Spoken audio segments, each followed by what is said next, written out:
Poema comentado. Título: Morte. Autor: A.G. Silenciosa Madonna da tristeza, a morte abriu-me as catedrais radiosas, onde pairavam as formas vaporosas do país ignorado da beleza. Num dilúvio de lírios e de rosas, filhos da luz de uma outra natureza, que entornavam no espaço a sutileza dos incensos das naves harmoniosas. Monja de olhar piedoso, calmo e austero, que traz à terra um tênue reverbero da mansão das estrelas irradias. Irmã da paz e da serenidade, que abriu meus olhos na imortalidade, a esperança de todos os meus dias. Olá! Com a paz e o amor de Deus e da espiritualidade maior, que nos cerca, mentores e colaboradores desse trabalho, estamos hoje trazendo mais um poema para comentar. Antes quero pedir-lhes que se inscrevam no canal, deixem aí seus likes e compartilhem. Isso nos ajuda a divulgar os ensinos de Jesus através daqueles que já partiram. No episódio de hoje temos como o tema o poema Morte, ditado pelo espírito de A.G., que coincidentemente são as iniciais do autor da semana passada, mas que no livro Parnaso de Além-Túmulo, Psicografia de Chico Xavier, não tem referência sobre isso. Então, fizemos uma pesquisa sobre o autor, mas não descobrimos muito. Pegamos até esse livro aqui, que é de Clóvis Ramos, 50 anos de Parnaso, mas o que ele nos descreve sobre A.G.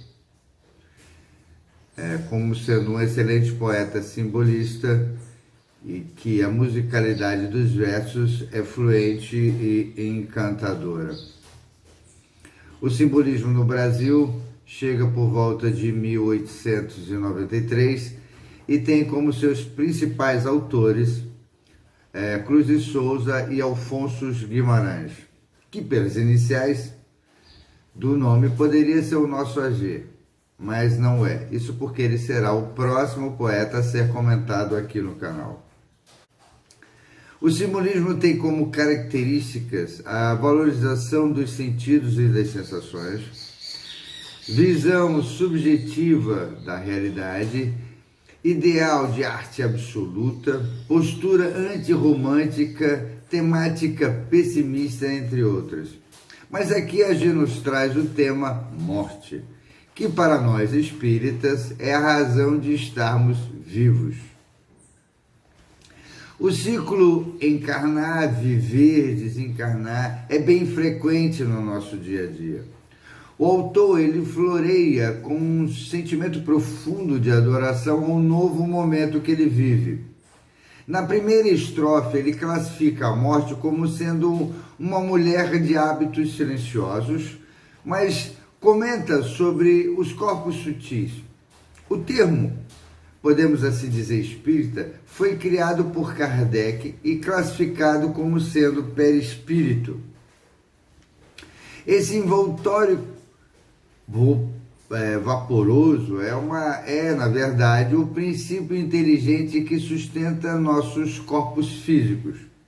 Zimmermann, no livro O Perispírito, traz uma frase de Jean Charron, físico e escritor francês, que diz o seguinte: não há descrição viável da matéria que não traga ao primeiro plano os mecanismos estruturais do nosso espírito.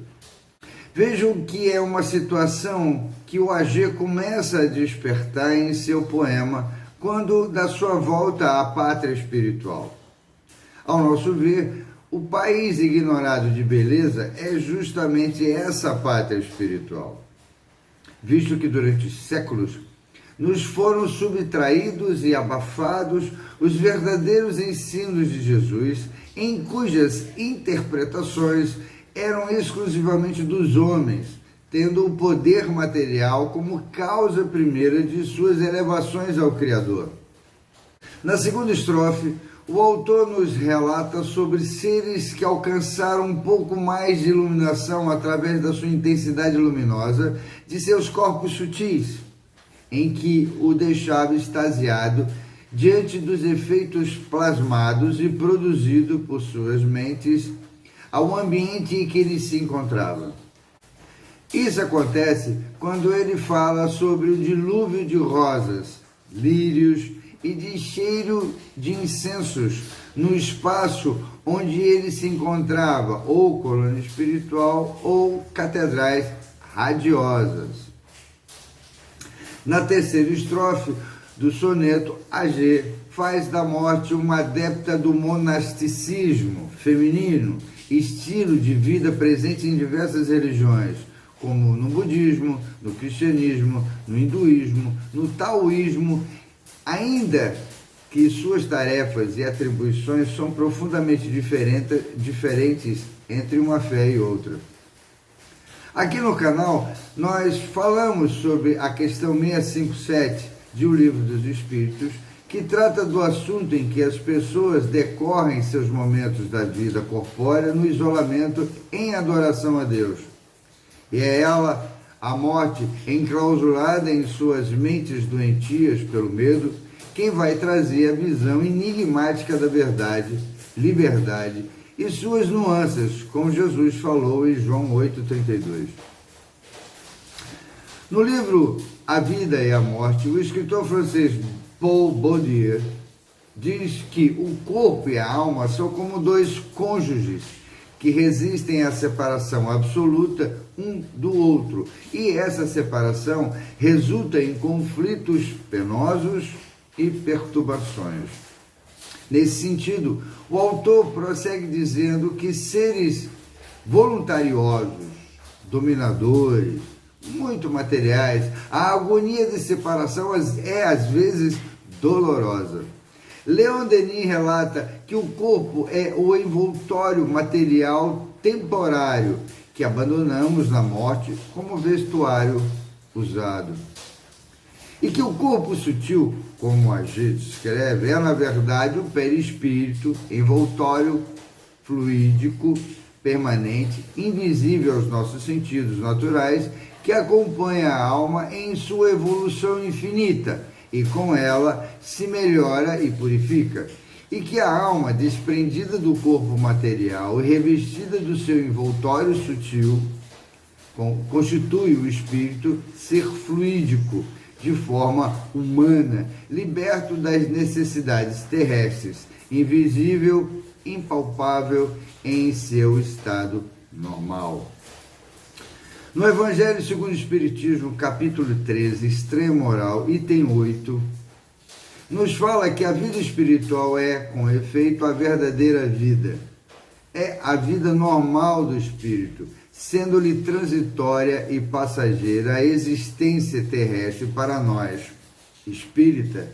A vida terrestre é uma espécie de morte, se comparada ao esplendor e atividade da vida verdadeira no plano espiritual. Veja que esse esplendor AG mostra na quarta estrofe, quando relata sobre a esperança de todos os meus dias. A morte nada mais é do que o esgotamento dos órgãos, segundo os Espíritos, na questão 68 de O Livro dos Espíritos. Nesse sentido, eles nos falam sobre o aparelho elétrico, na qual corta-se a energia e o aparelho para. E que a frase materialista que mais controvérsia nos traz é de quem foi para o outro lado não veio para nos contar, não é mesmo?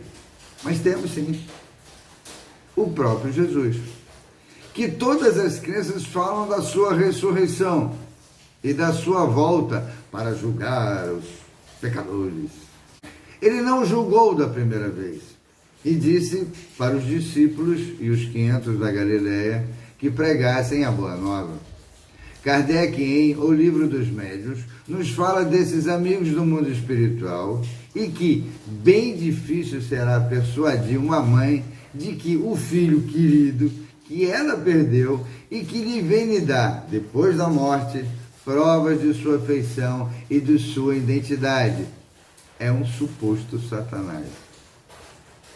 Vejamos que as controvérsias dessas comunicações, que hoje tem vários comunicantes, sejam eles santos, Espírito Santo, inspiração profética e outros mais, nos relatam sobre o verdadeiro mundo, ou das casas do Pai. E que Jesus falou que não entrará no reino de Deus aquele que não renascer de novo. E a única certeza que a gente tem é de cumprir nossa missão aqui, superarmos nossas provas e expiações para a volta triunfante ao mundo espiritual, mesmo que tenhamos progredido um pouco, mas já voltamos melhores do que em encarnações passadas. Podemos assim dizer que essa encarnação é a nossa caminhada pelo melhoramento intelectual e moral e a melhor de todas. Pois quando voltarmos no advento da morte, como a gente escreveu, sendo a irmã da paz e da serenidade, que lhe abriu os olhos da imortalidade na esperança por dias melhores. Semeadores do Cristo somos todos nós. Saibamos usar a lógica e o bom senso em nossas respostas. Mas peço a vocês que estão gostando desse conteúdo, façam suas inscrições, deixem seus likes e compartilhem. Isso nos ajuda demais. Até o próximo poema comentado. Paz e luz.